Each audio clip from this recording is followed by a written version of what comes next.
नमस्कार बच्चों, बाल विद्या मंदिर उच्च माध्यमिक विद्यालय के ई लर्निंग प्लेटफॉर्म से आप सबका हार्दिक अभिनंदन और स्वागत। विज्ञान कक्षा 7 प्राणियों में पोषण वाला अध्याय पढ़ रहे थे। पाचन तंत्रों के अंगों के नाम हमने पढ़ लिए हैं। आज हम पढ़ते हैं घास खाने वाले जंतुओं में पाचन क्रिया।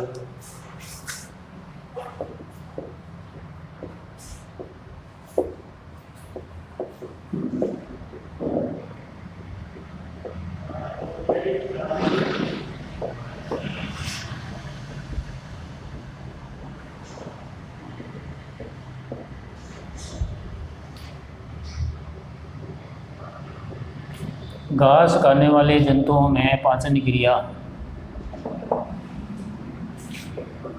जो जंतु घास खाते हैं उस घास का वो पाचन किस प्रकार करते हैं उसके बारे में आज पढ़ेंगे।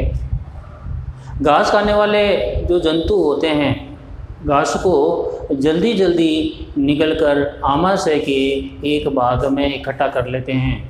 घास को वो जल्दी जल्दी निगलते हैं। चबाने की क्रिया वो बाद में करते हैं। ये निकलकर ये जो घास जब वो निकलते हैं तो वो रुमेन यानी प्रथम आमाशय में इकट्ठा हो जाता है। तो मैं यहाँ लिखवा रहा हूँ, आपको ये पूरी जानकारी अपनी नोटबुक में लिखनी है।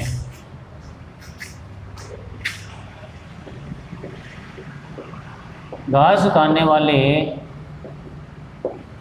जो जंतु घास खाते हैं, घास खाने वाले जानवर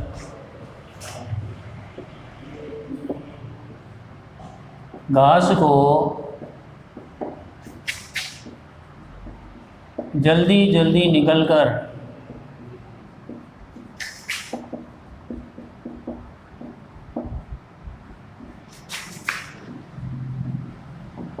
आमाशय के एक भाग में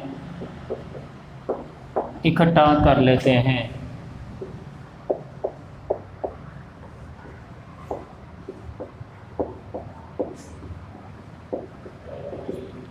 जहाँ पर ये घास इकट्ठी होती है उसको प्रथम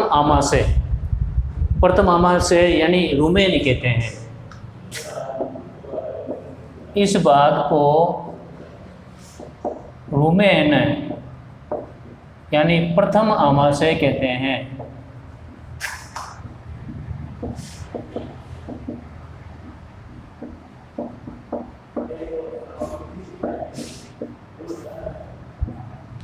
रुमेन में वो घास जल्दी निकलकर रुमेन में इकट्ठी हो जाती है।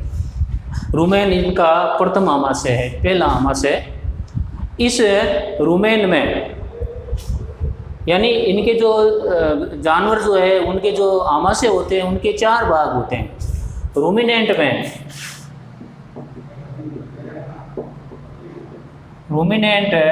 में आमाशय के 4 भाग होते हैं।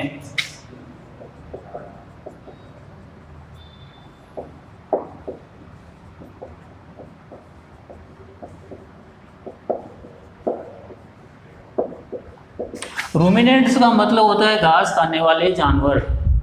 घास खाने वाले जानवरों में जो आमाशय होता है उसके 4 भाग होते हैं। रूमिनेंट्स घास खाने वाले जानवर।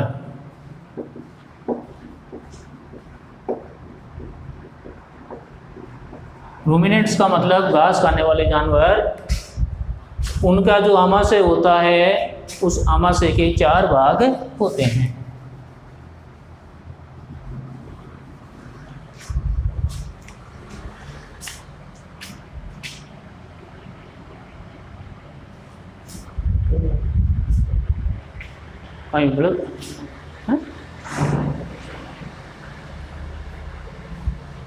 प्रथम आमाशय में, ये जो प्रथम आमाशय है, प्रथम आमाशय में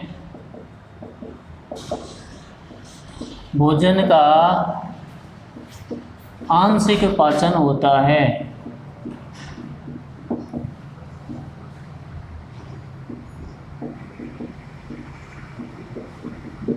थोड़ा भोजन का पाचन यहाँ पर हो जाता है, घास का थोड़ा पाचन यहाँ पर हो जाता है। इसे जुगाल करना कहते हैं। इसको कहते हैं जुगाल, इसको जुगाल कहते हैं।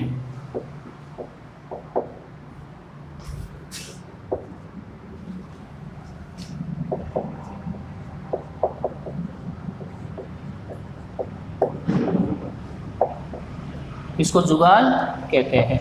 आंशिक पाचन को जुगाल कहते हैं। जंतु क्या करते हैं, भोजन को पिंडों के रूप में, गोल गोल पिंडों के रूप में भोजन को मुंह तक वापस लाते हैं, और मुंह तक लाने के बाद में वो उस भोजन को पचाते हैं। इसको जुगाली करना कहते हैं। जंतु भोजन के पिंडों को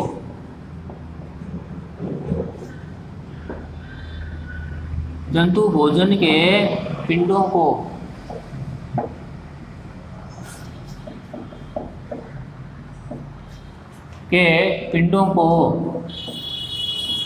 मुंह में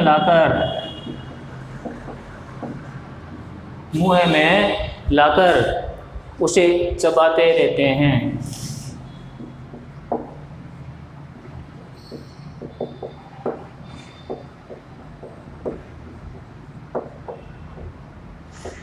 इसको जुगाली करना कहते हैं।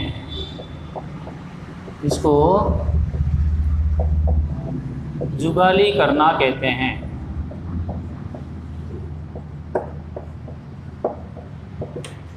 कई बार आपने जानवरों को देखा होगा, वो घास नहीं खाते हैं फिर भी अपने मुंह को हिलाते रहते हैं, यानी वो भोजन को पिंडों के रूप में मुंह में लाता है और फिर उसको चबाता है। इसको जुगाली करना कहते हैं। घास में सेलुलोज की मात्रा होती है। घास में सेलुलोज की मात्रा होती है।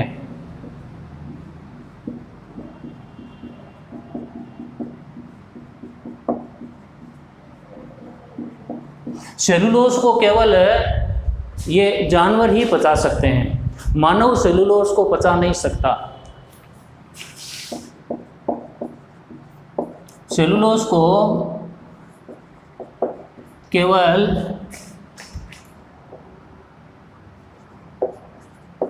पशु ही पचा सकते हैं। सेलुलोज को केवल पशु ही पचा सकते हैं।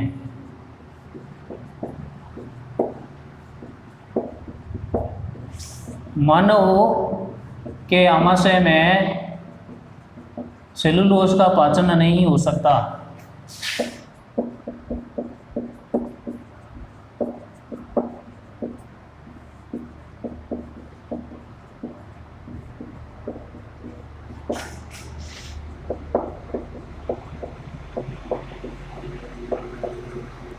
मानव के आमाशय में हम ऐसा कह सकते हैं, मानव सेलुलोज को पचा नहीं सकता, पाचन क्रिया, क्योंकि सेलुलोज को पचाने के लिए जीवाणु होते हैं, जीवाणु की आवश्यकता पड़ती है, और वो जीवाणु केवल घास खाने वाले जानवरों के आमाशय में ही होता है। घास खाने वाले जानवर के आमाशय में जीवाणु होते हैं, वो जीवाणु सेलुलोज का पाचन करते हैं।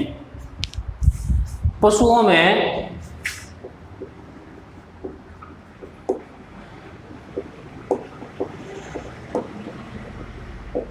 सेलुलोज का पाचन करने वाले जीवाणु पाए जाते हैं।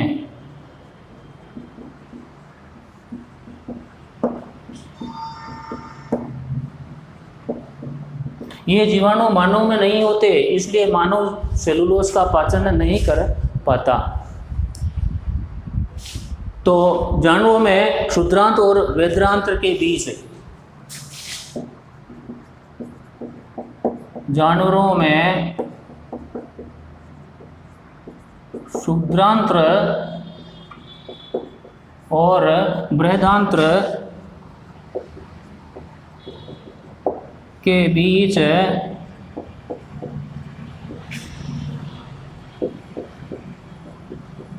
थैलीनुमा संरचना को अंधनाल कहते हैं।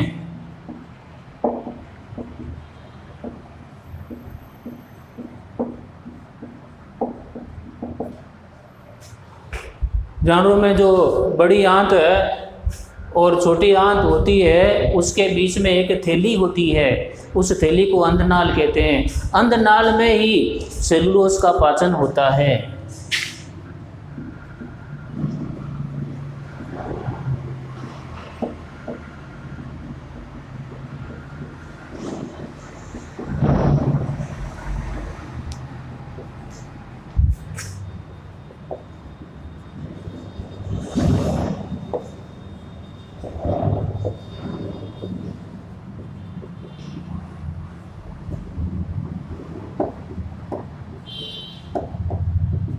अंधनाल में ही सेलुलोज का पाचन करने वाले जीवाणु पाए जाते हैं और अपशिष्ट पदार्थ जो है वो जानवरों के द्वारा बाहर निकाल दिया जाता है। अपशिष्ट पदार्थ को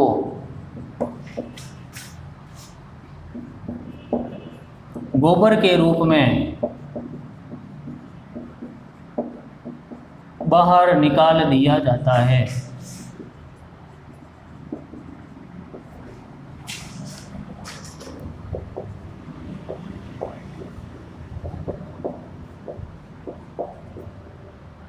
तो हमने पढ़ा घास खाने वाले जंतुओं में भोजन का पाचन किस तरह होता है। आप इस जानकारी को अपनी नोटबुक में लिखना।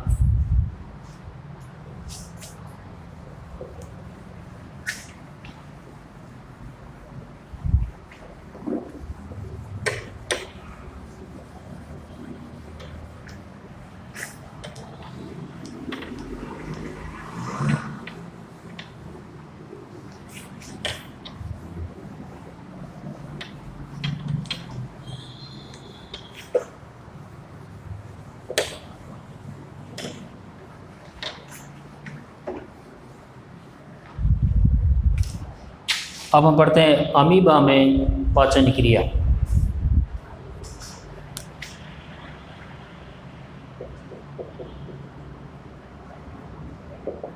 अमीबा में पाचन क्रिया।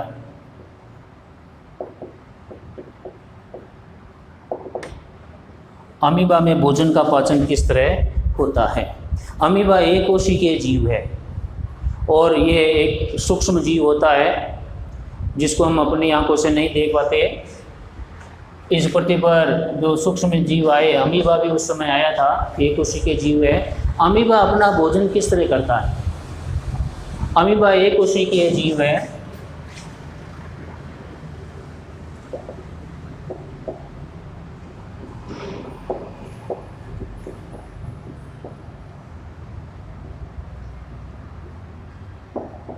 अमीबा एक कोशिकीय जीव है। उसका शरीर जो है वही कोशिका है, एक ही कोशिका है, एक ही शरीर है।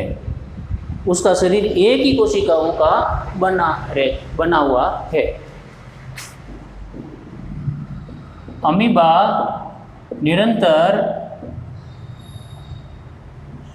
अपनी आकृति और स्थिति को बदलता रहता है।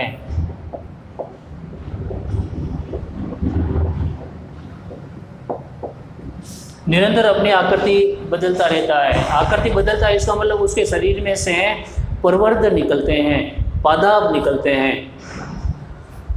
शरीर में से प्रवर्ध या पादाब निकलते हैं तभी तो उसकी आकृति बदलती है। यदि ये पादाब नहीं निकले तो वो अपनी आकृति नहीं बदल सकता, नहीं अपनी स्थिति बदल सकता है।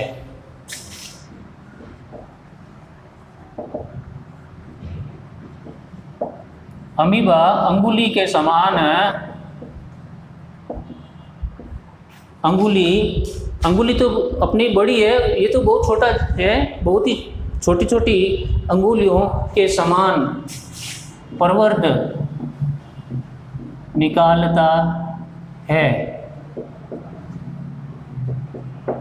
जिसे पादाब कहते हैं, जिसे पादाब कहते हैं। ये पादाब ही भोजन को पकड़ते हैं।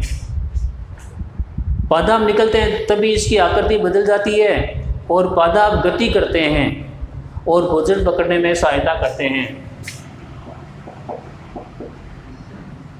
पादाब गति और भोजन पकड़ने में सहायता करते हैं।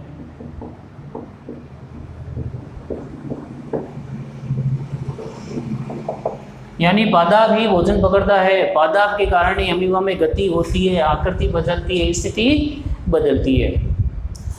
पादाब के कारण भोजन निकलता है और खाद्य दानी में फंस जाता है।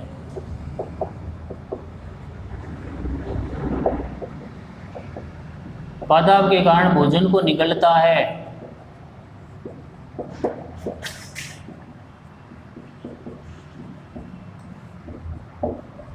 और खाद्य दानी में फंस जाते हैं।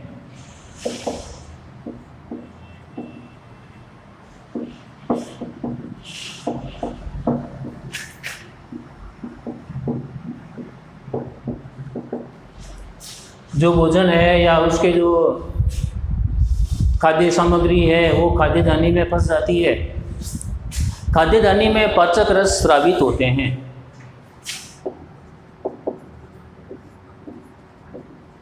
खाद्य दानी में पाचक रस स्रावित होते हैं।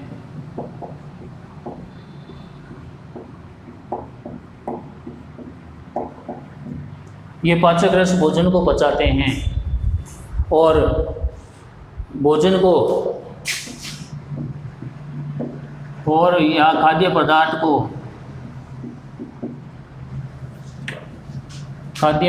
को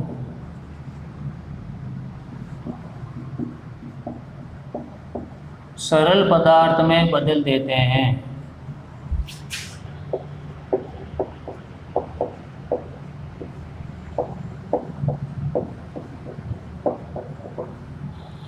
ये पाचक रस खाद्य पदार्थ को सरल पदार्थ में बदल देते हैं। खाद्य पदार्थ धीरे धीरे अवशोषित हो जाता है।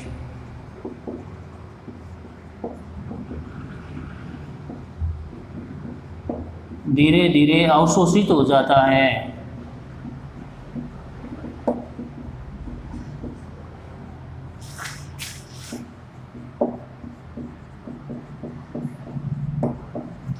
खाद्य पदार्थ को धीरे धीरे अवशोषित कर लेते हैं और अवशिष्ट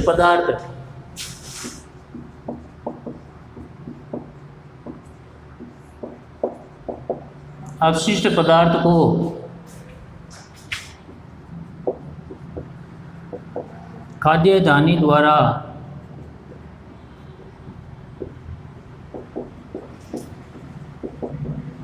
बाहर निकाल दिया जाता है।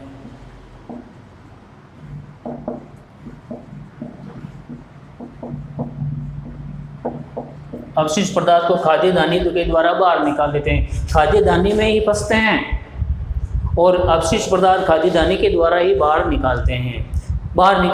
तब भी वो अपनी पादाब प्रवर्ध निकालते हैं और उस प्रवर्ध के द्वारा ही वो बाहर खाद्य पदार्थ को निकाल देता है।